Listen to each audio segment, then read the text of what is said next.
The first time it happened, I was heading home from a bar. Legally, I shouldn't have been driving, but I felt I was safe and I only lived a couple of miles away. It was a Sunday evening. I'd had too much the night before, so I was taking it easy. My job is miserable enough without a hangover on top of it. In hindsight, it was the opposite of the perfect amount of buzzed. I wasn't drunk enough to write off what had happened as just a thing I imagined, and not sober enough to preserve a useful memory of the event. I was at a stoplight, about to turn left on Woodland Drive. While fiddling with the radio, I felt what I can best describe as a vice lock down around my right ankle and pull my foot down on the gas pedal all the way to the floor. My tires squealed, and me and the old Cutlass Supreme barreled through the thankfully empty intersection. I pulled my leg back as hard as I could, and after 2 or 3 seconds, I was free again. Luckily, 5-0 was not in sight. Otherwise, it would have been another night in the drunk tank. I parked Mary Jane, yes, that's what I call her, on the street in front of my house, and vaulted out of the driver's side like I was sitting in a Bond-esque ejector seat. Before you could say, "Mothers against drunk driving," I was in bed, with the covers securely around my neck. That night, sleep was at least as fitful as you would imagine. Monday morning sun stampeded through my blinds like a soulful, ethnic mother waking her kid up for school. I had the standard post-night out flashback accounting of events. Went to O'Malley's, check. Got shot down by 3 different gentlemen's 6s, check. Strode out to the V8, and had a mysterious hand of steel force me into multiple traffic violations. No way. Hold the hell on. There's no way that I can be thinking that I remember what really happened. Actually, there is a pretty easy answer here. Night terrors. Had them since I was a kid. That must be what happened. The drinking every night is finally catching up with me. Dreams and reality are blurring. The truth is, I'm kind of relieved. I've been looking for rock bottom, and now I found it. Time to jump on that AA bandwagon. 9:23 a.m. I arrive at the office. That is kind of my on time. With last night's dreams or events or whatever pushed as far to the back of my mind as I can manage, I plop down in front of my computer. After the requisite hour it takes me to plow through the emails that came in last night, the trusty feeling of only being almost behind enough to get fired settles in. Time to fire up that aged first-gen iPad mini I keep hidden in the desk drawer and check on my Town Hall 9 account. We are in a war, after all. I give the handle that magic up and back pull it requires to open her up. I grab the tablet from the back, and at that moment, all hell breaks loose. An unalcohol-related, ice-cold hand encompasses my wrist and violently jerks my hand deeper into the drawer. I let out an involuntary shriek, steady my left hand on the desk, stand up as much as I can, and try to pull myself free. After a moment, I am loose of the frigid grip and stumble back a few steps. This, of course, draws the attention of my cube neighbours. I stabbed the hell out of my finger. There was a thumbtack or something in my drawer, I stutter out. Cradling my hand, I walk quickly to the restroom. There was no wound to treat, but damn it if I didn't need a moment to myself. After more than a few minutes staring into the mirror, and a few splashes of water on my face, I headed back to my desk. For the rest of the day, I sat as still as possible, ignored my desk phone every time it rang, and punched out at 5 p.m. on the dot. I was more than a bit wary of Mary Jane, but I really needed to get home. The heavy mechanical click of the key in the door lock was always satisfying to me.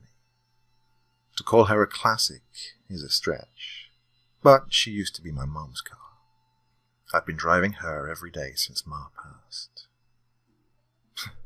A bit of a tribute to the old bag, I guess. I couldn't stand her, but that doesn't mean I didn't love her. It did hurt a little when she passed. Took a nasty tumble down the basement stairs. She laid there for 3 or 4 days. The coroner wasn't exactly sure how long she'd been dead, but he said the fall almost certainly killed her immediately. The head trauma was such that, if anything, she only survived unconscious for an hour or 2. I was the one who found her. It was on one of my obligatory check-ins. Might make me sound like an asshole, but I was the only family left, and I didn't want her willing what she had to some charity or the like. I stayed as close as I had to. Now, don't judge me too harshly. It wasn't like I was the apple of her eye or anything. My older brother, the family success, died in a car crash 10 years ago. Dad was long gone. Liver cirrhosis. Go figure. Point is, if I hadn't stumbled across the scene, she'd probably still be there rotting on the concrete floor. I made it back home without incident. The order of business was simple. Slam a handful of sleep aid and hit the sheets before the booze craving started. I slept pretty well, all things considered. It was fascinating, almost like a science experiment, waking up without a hangover. Hey, maybe this is what turning over a new leaf feels like, I said to myself. I was up at 7:30, made a breakfast that did not consist of fudge-dipped granola bars and cigarettes, and was out of the door in time to be early for work.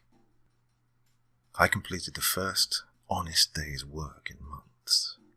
Even stayed a few minutes late and bounced out the door with what I can only describe as a spring in my step. I think AA probably has a term for the false high you experience when you make it through 24 hours of not debasing yourself. Not that I cared. It's 2 a.m. and I'm awake. My mind is a train wreck. I'm going a mile a minute, thinking about what has happened the last couple of days. There doesn't seem to be an answer other than I'm going nuts. I'm hallucinating to the point my body is actually manufacturing physical phenomena. It's obviously not possible that an invisible hand is randomly grabbing my extremities. So, the only option is that it's all in my head. Yeah, I need a drink. My bedside lamp is always on and shines most of the way to the kitchen, so I roll out of bed and start walking in that direction. Around the corner, and am immediately enveloped in ink-black darkness. The light that once poured down the hallway behind me is gone. I turn quickly and take a frantic step back the way I came. Nothing. No light at all. I reach out for the wall next to me to fumble for the switch, but I grasp not a thing except for empty space. Another step, another reaching out, and still nothing. I feel a panic attack rage to life, but before I can even experience the second tachycardic beat of my heart, a hand roughly grabs the top of my head and jerks me face first to the floor. I manage to turn my head slightly just before contact. I avoided smashing my face, but caught a pretty serious impact on my right cheek. There wasn't time to worry about the wet cracking sound it made, because the hand began dragging me forward, deeper into the nothing. For a moment I swatted at the hand, but never felt it. It was like it could touch me, but I could not touch it. With no other options, I planted my palms on the floor, pulled my head back, and pushed as hard as I could in the opposing direction. Rather than pull me harder, the hand went with my motion and pushed me back while pulling me up. Not prepared for this, I was brought quickly to my knees.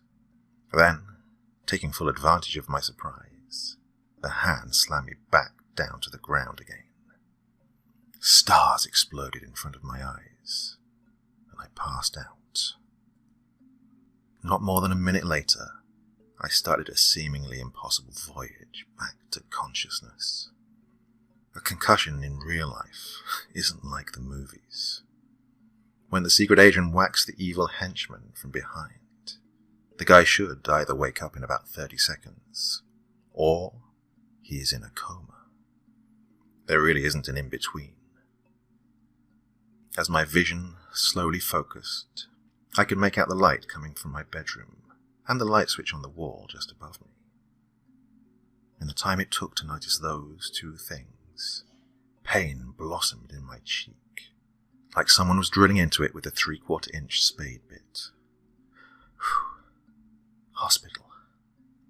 I have to go to the hospital. I've driven in worse shape, but I don't pay insurance premiums for nothing, so 911 and an ambulance it is. To make a long story a little longer, after some x-rays at the emergency room, I was diagnosed with 3 cracks in my right cheekbone. None of it required surgery, and there's no such thing as a face cast. So they sent me home with a couple of sweet pain med scripts and a note for work. I had to take a cab home, which ended up working out just fine, because that meant I could start the pill popping in the back seat. When I arrived in the drive, the opiates were just taking effect. After a soft and squishy walk to my room, I eased myself onto the bed and was out before I could get both shoes off. 4 hours later, my eyes ripped wide open, as though they were spring-loaded. Why the fuck did I tell the cabbie to take me back home? I was still super buzzed, but primordial terror does have at least some amount of sobering effect. Thankfully, I'd left all of the lights on, so I could quickly get to my car keys and stumble out of the front door. It was dusk, just starting to get dark. I poured myself into Mary Jane and coaxed that 4-barrel car to life. I have to get away from here, but I don't have many friends that I can knock on their door unannounced to, and expect a warm response. My drug-addled mind can only think of one place to go for guaranteed entrance. Mum's old house. After 15 minutes, I'm pulling into the drive. The driver's side door has never creaked a day in her life, but it made the sound of tearing sheet metal when I opened it. The air had a nasty cold bite. Dead leaves rustled and, I kid you not, thunderclapped in the not-too-distant area. I clumsily made my way to the front door. I leaned into the door, my intention being to find some support while I looked for the right key. But as soon as my shoulder touched the aged wood, she swung open, and I fell to the foyer floor. I landed snow angel style. Light from the street lamp shone in, illuminating me head to foot, with the exception, however, of my left arm. The way I landed, that arm was in a shadow created by the banister of the old, twisting staircase. I don't know why I registered this, but I did. And the moment I did, those icy fingers wrapped around my wrist and jerked me down the hall. Struggling, kicking, grabbing, screaming, and knocking over furniture I was never allowed to touch before. The long hallway of the middle of the house flashed past me. The hand releases, and I am back in the dark.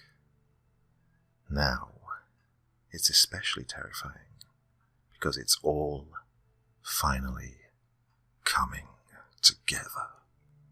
It's the dark. The hands, or whatever they are in the dark. I have to get out of the dark.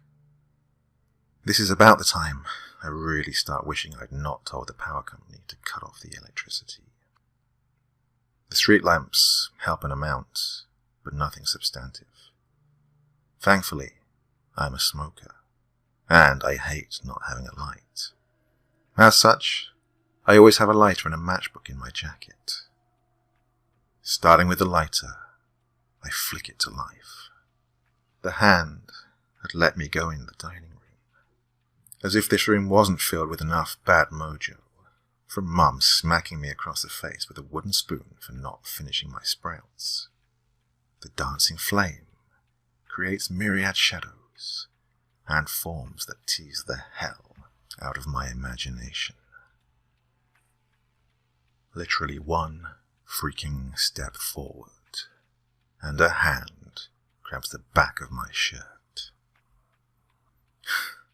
As screwed up as it is, this is becoming a normal thing for me. Rather than let it catch me off guard this time, I push forward harder. My shirt rips, but I damn sure advance. Crashing over 2 chairs and that little cart with wheels pretentious arseholes have in their dining rooms, I made my way out to the kitchen. Passing through the doorway, my left leg was the last to cross the threshold.